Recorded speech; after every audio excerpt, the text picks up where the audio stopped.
Hey guys, welcome back to another episode of the Music Den. I'm your host, Armando Venditti. Hoping you guys are having a great day. We're having a hell of a time here, ladies and gentlemen. We are back with album anniversaries. Today we are celebrating albums that are celebrating and looking back on at their 40th anniversary. Coming along with me on this ride, I have Mr. Ken Cheshire. How's it going, Ken? Going great. Thank you for having me. Thank you for coming back through all the twists and turns. And the one and only Jim Bricker. How's it going, Jim? I am doing fine, Armando. Thank you. Hope you're well. Doing well, doing well. Just dealing with internet issues, as it were. All right, ladies and gentlemen, again, today we are looking at albums that are celebrating the 40th anniversary. We've got three to talk about. Uh, this is quite the list here. The first album to talk about is from the Pogues, Rum, Sodomy, and The Lash. Produced by one Elvis Costello. I do believe that you've heard of that name before. Released on Stiff Records, no pun intended, in the UK, and MC Records in the US. Listed as Celtic punk, folk punk, and new wave. There were three singles released from this album, and those singles are A Pair of Brown Eyes, Sally McLennan, and Dirty Old Town. Now, before I get into my opinion of this album, which will be quick, over to Ken for his opinion of this album. Thank you, Armando. Yeah, produced by Elvis Costello. Um, this is really, I think, was a passion project of his. The Pogues are very, at least for the United States, it's a very unique style, genre. Not so much in Ireland, of course. One of my notes is this included Kate O'Riordan on bass, who Costello was involved in at the time. I read, that they were married, although she denies that there was an actual, legal marriage, but still. So I always associated her, with that connection with Elvis. And she actually contributes lead vocals on track four, and it's very nice. It's very nice. The Pogues recorded this as live as possible, and it sounds like it. I mean, we talk about different bands that are party bands. Well, this is kind of an Irish party band. Um, I can see the draw to it. You've got those Celtic flavors with the accordion, tin whistle, banjo, mandolin, fiddle. Um, it's really interesting, and nice if you're into this thing. This album is a combination of original tracks and arrangements of Irish traditional tracks, and I think it's a good mix. Um, it opens up with just that perfect, jaunty, I'll here again. I've said about other videos on other videos that I kind of picture Spinal Tap. I kind of picture Yeah, little leprechauns, dancing. dancing in front of the band. Um, Stonehenge. yeah. And whereas the main singer Shane MacGowan doesn't have the smoothest voice I've ever That's heard, that's an uh, understatement. That's an it understatement. really it really fits well in this sound and in this genre. It's everything is so Irish on here. It's almost cliche, but um, there are some nice songs on here. To me, the highlights are the songs "A Pair of Brown Eyes," "I'm a Man You Don't Meet Every Day," and Got that Sally right. McLennan. Yeah, and I'm sorry. Okay, go yeah, on. it's cool. Yeah, so you see I see the Pogues listed um, as a favorite band on social media, mostly X, but I've rarely really listened to them very much because they never got radio play back in the day. Right. But yeah, I think all those categorizations you mentioned, Armando, are pretty spot on. It's a very specific genre. Um, and I really do appreciate them listening to this album. I haven't listened to anything else by them, but at least for this one, I have. Uh, it's fun. Will I visit it very often? Probably not. But they're having a good time. This is Irish pub punk. You know, um, and the whole pub scene we really don't have in typical American USA. They are somewhat more prominent in areas of the country that uh, have a significant Irish population. But I've always found, watching BBC and Irish television, um, the whole idea of a neighborhood pub very romantic, you know, where you just go and you just have a pint with your buds Or and three. or three, yeah. Or 10. And and the thing about it is I've read, I'm not quite sure what culture it is. Um, I think it may be, for German pubs, I think, but there would actually be a member of the community that was their librarian, so to speak. And so they would have these huge sing-alongs, in the pub. And it just seems, that it would be just really a great community, especially these days whenever people go out in public, if they do, they just stay to themselves. And especially now, their faces are always in their iPhones. And even though you're in public, you're still alone. Mhm. And uh, but anyway, I digress greatly. But yeah, this is a fun little album. Okay. All right. Jim. Plus one to what Ken said. Definitely Rum, Sodomy, and the Lash, which, if I recall correctly from my research, is a quote from Winston Churchill and his It is. experience in the Navy. Uh, Oh, you know, hello. Okay. yeah. Yeah. It's a, Hello. it's a very, it's a very vertical album. It's very much, within its genre. And if you want to experience that genre of, you know, Irish music fused with punk, the Pogues is it. There's probably other bands, but I think, the Pogues kind of epitomized that melding. You know, U2 people would say is, Irish music. Certain Van Morrison people would say is Irish music. And while that's certainly the case, given their point of origin, this just feels more um, More Irish and traditional. Traditional. Yeah. more traditional. Yeah. Yeah. Pair of Brown Eyes is a song that I was familiar with before coming into this album because Peter Case did a cover of it on his first solo album.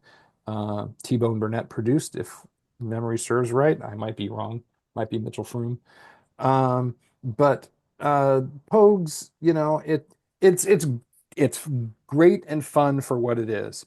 You just really got to be in that mood to kind of fully appreciate it and immerse yourself in it. That's one way to put it.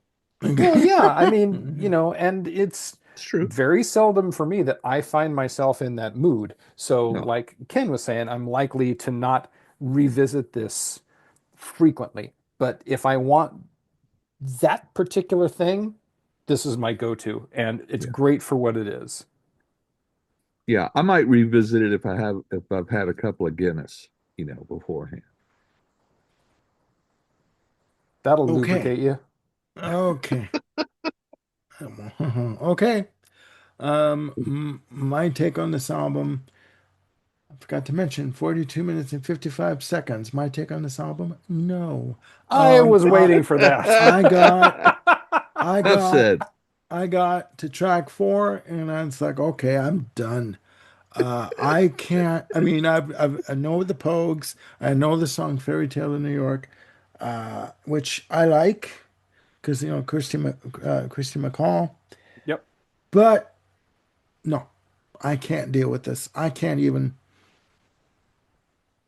The bile at the back of my throat when it's burning me is better than this. I am sorry.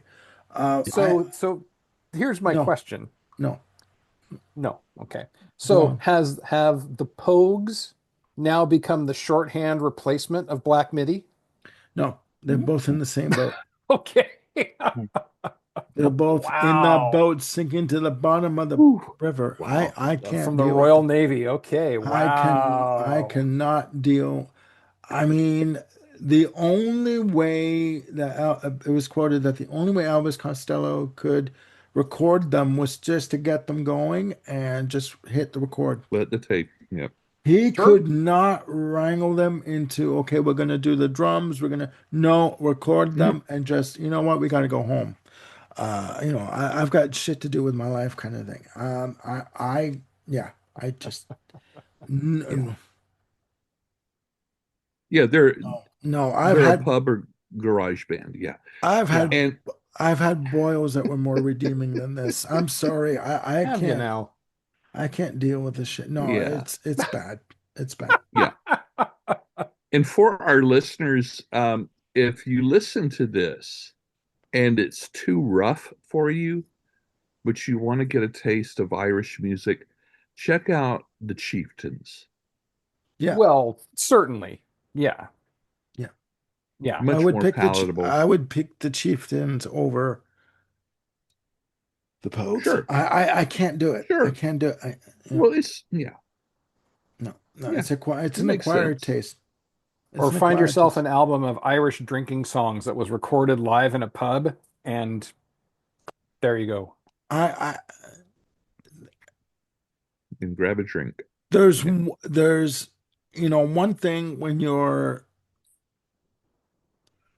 in the drink and you know you're in the drink and you're being caught recorded in the drink. But when you're swearing in your songs and you're slurring your words and it's no, forget it. And I think it sounds Yeah. like Shane MacGowan was half in the tank every, Every other day. recording this song, Yeah, recording this album. yeah, yeah. I'd rather have a lobotomy awake than doing this, listening to this. Moving on to our next album, released. Okay, album title would be great. We have John Cougar Mellencamp with Scarecrow, released August 19th, 1985. Recorded at the Belmont Mall Studio in Belmont, Indiana. Produced by John Mellencamp and Don Gaiman. Released through Riva Records, who we mentioned before. Riva also was home for in the UK for Ron Stewart, with a playing time of 41 minutes and 7 seconds. This is Heartland Rock. Some would say it at their best, some would say not, but I will get into that in a second. 11 tracks in total. Uh, I will give my opinion at the very end. Ken, go for it. This album was huge. Yeah, it was. This is at the height of Mellencamp's production. Yeah, Midwest, U.S. United States Midwest. This is it. Yeah, And it's his eighth album, and so he just kept getting better and better. Um, Yeah. he brought in Ry Cooder and Ricky Lee Jones to help on this, yeah. on a couple of tracks. The highlights for this: Rain on the Scarecrow, Small Town, Lonely Old Night, Rumble Seat, and of course ROCK in the USA. Anybody that listens to classic rock or whatever has heard at least three of those. Hmm. Um, when he first started out, he was being marketed as um, a Springsteen wannabe. When he when he first was, came out, even like the late 70s? He was signed, yeah, he was signed with Tony yeah, DeFries, who managed David Bowie at the time, made man management, yes, and that's what he was, yeah, yeah, All yeah. promoting. right. And he was, and they were trying to, they just went with John Cougar. Johnny Then he Cougar, morphed that's into Johnny right. John Cougar. Cougar Mellencamp, and eventually he lost the Cougar altogether. Um, this album, to me, is impeccably produced. The Gaiman has a production on great this touch. album is incredible. It is so clear. The mix is so clean. All of the instruments. Um, there is no mud on this album. So this really does bring out the strengths of the performances and the songwriting too. John Cougar's not really kind of my cup of tea, but holy cow, does this album sound good, regardless of what I think about, if the music really strikes me or not. I had just forgotten how, well, back in the day, I just heard it on the radio, Sure. and that was before, big, really good sound systems. So listening to this now on headphones, digitally restored and whatever, it's like, man, this is amazing. I just wish I liked the music better. But I can really, like a lot of artists and albums, I can really appreciate good quality production and performance and whatever, regardless if this genre or particular artist is my thing. But this was huge in '85. Hmm. He was all over the place. Um, and even though it's kind of like Heartland rock, uh, it also fared very well in the South because there's kind of a connection there, the rural America. And so, yeah, I don't know about you guys in Canada and California, but where I was, this was big. This No, was this big. was big in So, Canada. This was a big album in Canada. I was all over. This was pretty much music. No, this was like a year after Much Music took off. So yeah, no, this was all over Much Music and yeah. Okay. Jim. Yeah, this was ginormous. Absolutely. And out here in Northern California, this would be my thick of days in college when this came out. And I've never owned this album, but yet it was so pervasive, whether it was radio or MTV or other people listening to it. It just feels like it's part of my DNA. I mean, these songs, they're really great, well crafted, well produced, well performed pop songs. Um, the radio station I listen to most, I mean, I'm kind of looking at the list. Seven of these songs got airplay at some point in time. I mean, some more than others, but yeah, I remember hearing Minutes to Memories on the radio, as well as Justice and Independence '85, um, Rain on the Scarecrow, and that's in addition to the banger singles of yeah, Small Town and Lonely All Night and Rumble Seat and ROCK. Yeah, this is it's comfortable. It's like a comfortable, coat that you put on. Like, yeah, this feels good. It feels nice, feels cozy, fits well. I've got nothing really um, negative to say about it. But it's just not quite, my jam. It's just not my go-to, which would probably explain why I never purchased the record. But yeah, there's no denying that it's for what it is, it's outstanding. And, kind of, which kind of sounds like what we were talking about regarding the Pogues. However, I am much less inclined to turn the radio dial if I hear stuff from Scarecrow versus Then Rum Sodomy and a correct. Lash. So, yeah. yeah, I mean it's a great record, and if people aren't familiar with it, it's you know, it's a fantastic representation of what, Cougar was doing as a pop writer, Mellencamp, excuse me. Lonesome Jubilee, which is the album that followed this one, is kind of the apex of his career and kind of taking this style to its ultimate Yeah. conclusion. Yeah, I have Um, that. Yeah, I had that on vinyl. Yeah. But even, the album subsequent to this, I mean, th this was sort of the logical, point that he would go to next. Uh-huh, I think was the album before this one, Yeah, which had 83. Jack and Diane and, No, no, um no. That was American Fool. that was American Fool. Okay. Um Thank you for correcting me. Um yeah, it's th thumbs up for me. Um Yeah. Period. No, that's fine. No, had Authority Song, Crumbling Down, those singles. But yeah, no, this album, my God, I had this on cassette when it came out. It's good. To me, they picked the singles that best represented the album.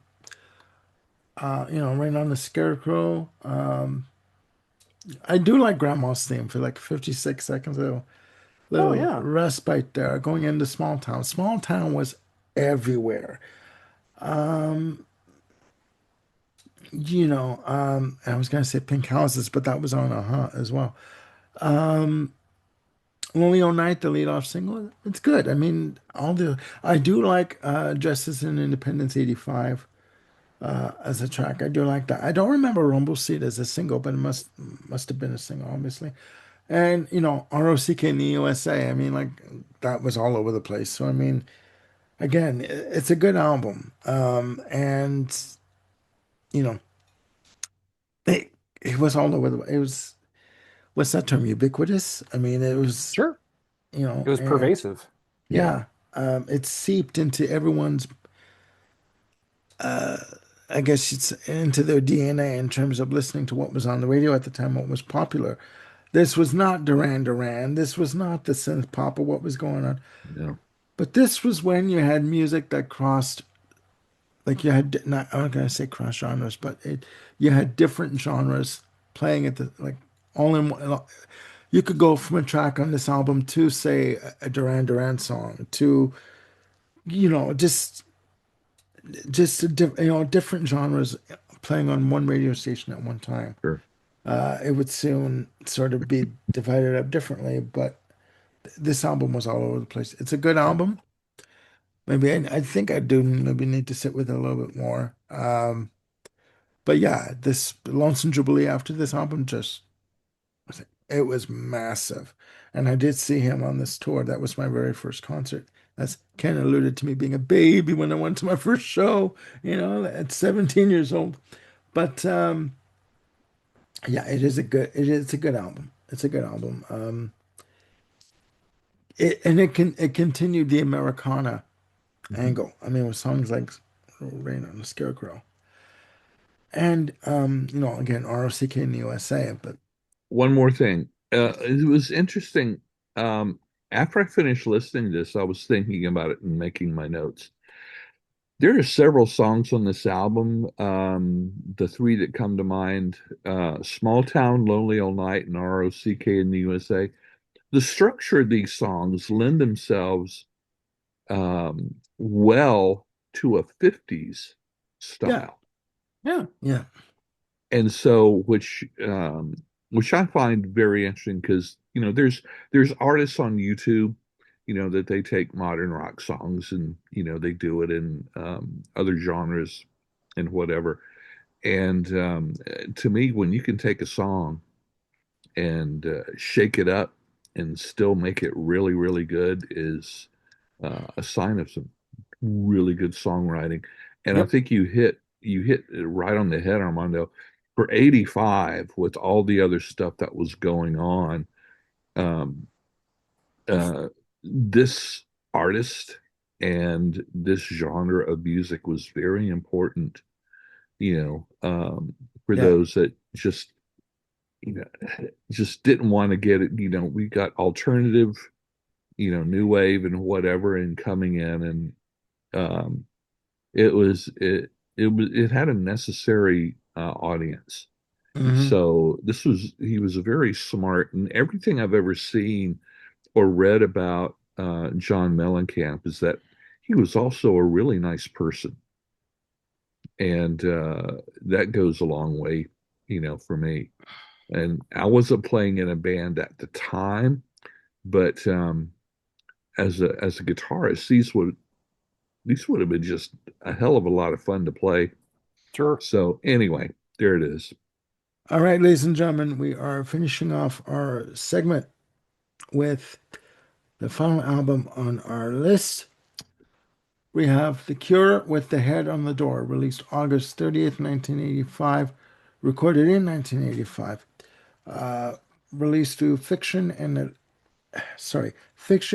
Elektra Records, respectively, produced by Robert Smith, the Cure main member, mainstay, who basically is The Cure, some people would say, produced by Robert Smith and David M. Allen, with a playing time of 37 minutes and 46 seconds. Ken? Okay. I never at the time I never got into the Cure at the time. Um, and was only familiar with their hits, which many of them I really do quite like. Um, Smith looking like your peer's grandmother um, is a little bit, but anyway, there we go. This is the Cure during their most commercial period, and one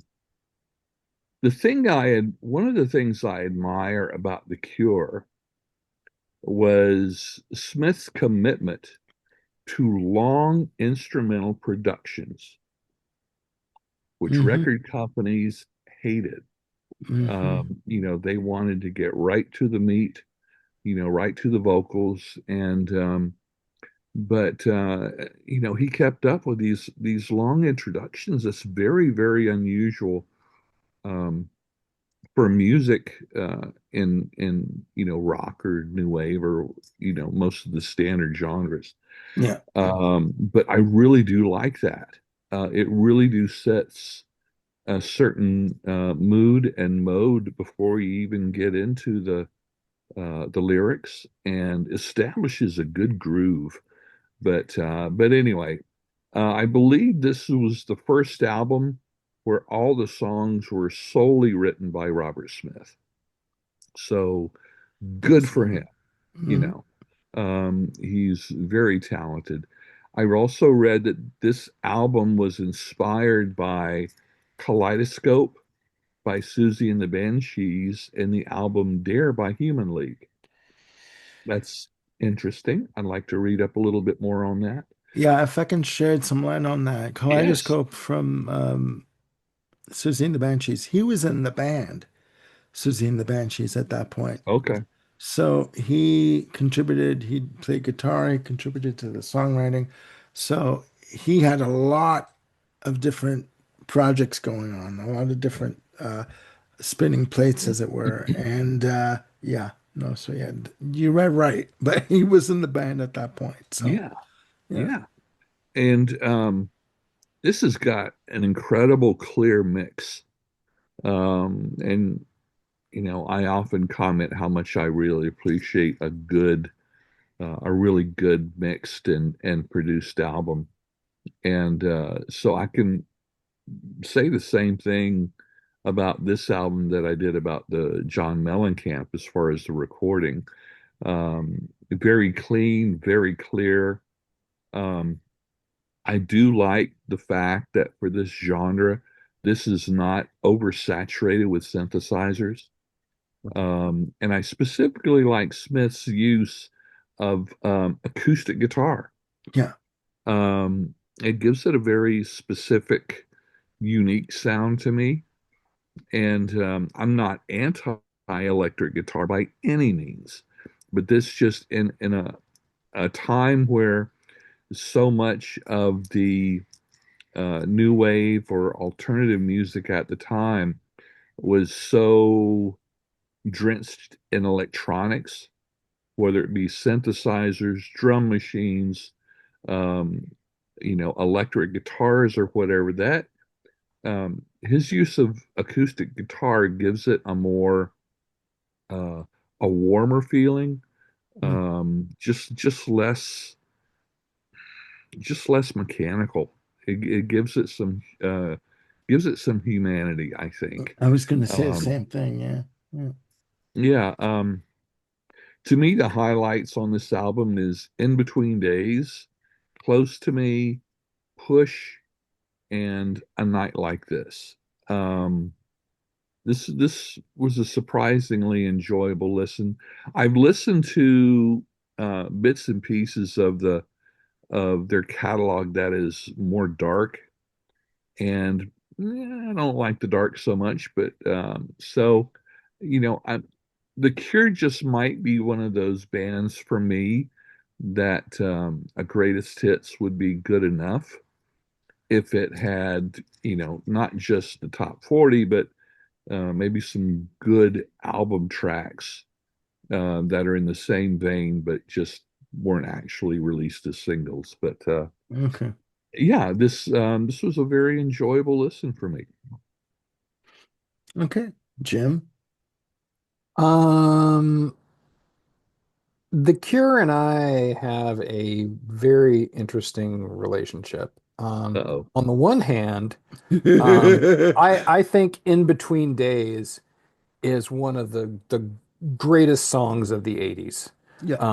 Like Ken pointed out, that acoustic guitar gives this thing an organic feeling that was missing from a lot of the really heavily popular, 80s bands. Um, and I just want I have a question to my panel, or maybe it's to the general audience. This album, the album kicks off with In Between Days, and it starts off with this very prominent bass melody, Yep. that's coming in under the drums. But then, like right after that, there's like a counter melody that's happening. With the And to acoustic me, guitars. Yeah. well, no, even before the acoustic guitar, it Okay. sounds like Smith or someone is actually playing a bass like an acoustic guitar. It It's like could there's be. that because there's just this heavy, deep strumming going on, but you can still hear the boom, boom, boom, boom, boom, boom, boom, boom, That's the main, bass yeah, that's the main underneath it. But line. again, I don't know if it's a strummed bass or not, but I'm like, oh, wow, I do it's believe it's Robert Smith playing a six-string bass okay. because Would make sense. he's been known to be to play six-string bass on the albums. The only instrument he probably doesn't play are drums because he Could be. yeah. But yeah, I mean, like I said, I think In Between Days is, absolutely stellar, fantastic song. But yet, there's something about The Cure and writ large that has always kind of left me cold, and I really just haven't, found, my way into the band. I mean, I remember buying Staring at the Sea, which is one of their first greatest hits collections way back in like, I think it was 86, and it probably had In Between Days on there. Um, Staring at the Sea is a complex release because the album version, the cassette version, and the CD version were all different tracks, all different lengths of time. Yeah, not only are Um, they going to depress you, but they're going to screw you up mentally as well. I mean, like that well, in there's terms of there's confuse that. you. Yeah. Yeah, and it's weird. I've tried to go back and listen to some of their earlier stuff, like A Forest, which is kind of called out as one of their big defining tracks, and I get it. I don't love it, but I kind of appreciate it. And then there's songs that came later in their career, like uh, "Kiss Me, Kiss Me, Kiss Me," that album that had like two or three big hits from it. But Yeah. I don't know what it is. I've just never really connected to it. Um, and I remember, just being, thunderstruck by In Between Days back at the beginning. I remember listening to this album and I'm just like, I'm not connecting to it. I never really made my way into side two. And so therefore, when I listened to it for our recording, when I heard Close to Me, I'm like, I know that song Yeah. because again, that was everywhere in like, clubs and modern rock radio mixes and just different things that were out there. But I knew it was The Cure, but I never connected it to that title, Close to Me. And again, this is one of those songs that almost just got kind of annoying. Boom, boom, boom, Yeah, boom, that very boom. simple. Yeah. I got but you. yet it's still it's catchy still, and I It's appreciated it. earworm. It's It earworm. there you go. It's earwormy. Um, I appreciate it a lot more now at the ripe old age of where I am, I'll say your compared to age. Go my ahead. yes, compared to being, just kind of sick of it way back in the day. But overall, I really quite like this record, and I'm apt to revisit it. Um, Ken, I agree with the three standouts, In Between Days, Close to Me, and Push. I think Push is a great track, and that to me, it's got this really long instrumental jam intro, which, Yeah. screams 80s just in terms of the Yeah. the the guitars and the Yeah. overlay that's going on and the delays in the guitar. I'm just a little speechless, frankly, about how, it's like I'm conflicted. I like it, but yet there's something about it that still kind of like unnerves me a little bit or I is think uncomfortable. I think that that is Robert Smith because he was at again a crossroads. He wanted to be popular, but he also wanted to maintain and retain his dark goth kind of feel and approach. Hmm. I know that when he released "Kiss Me, Kiss Me, Kiss Me" and with songs like "Hot, Hot, Hot" and "Why Can't I Be You," and that was it was a double album, was successful. He wanted to rebel from that and move away from that. He was uncomfortable with that. Although that was what Fiction and Elektra wanted from him, he was really uncomfortable with that. And Hmm. yeah, so I get what you're saying. And I think that that was done purposely by Smith and the band with Smith because he's basically known as the Cure on unfortunately. But yeah, Yeah. sorry, I didn't mean to cut you off there, Jim. No, that was actually all that I had to say about that.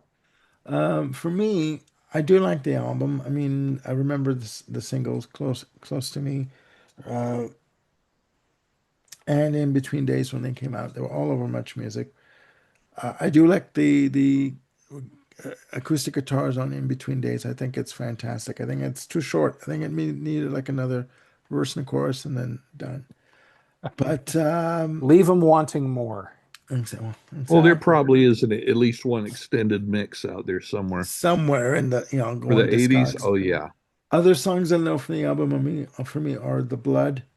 Nice Spanish tinged guitar on that track. Uh, these songs are not very long. They're like 2 minutes, just under 3 minutes, 2 minutes and 57 seconds to like 4 minutes plus in terms of the lengths. But yeah, it's a good album. Again, I did an album ranking of The Cure a few months ago. Um,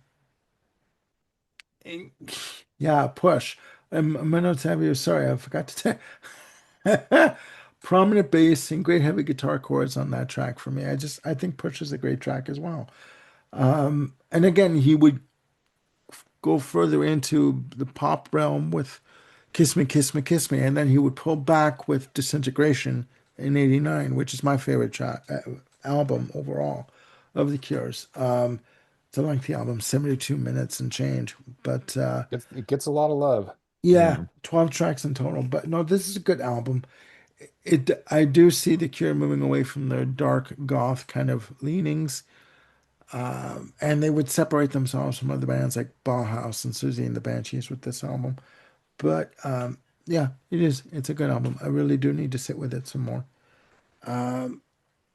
But yeah, I mean, what I liked about again music in that point at that point in time was you had a variety to listen to on the radio, right? There wasn't this sort of, I guess, separation of genres and this is new wave, it was music and it Yeah. was played. I mean, which I think is lost today.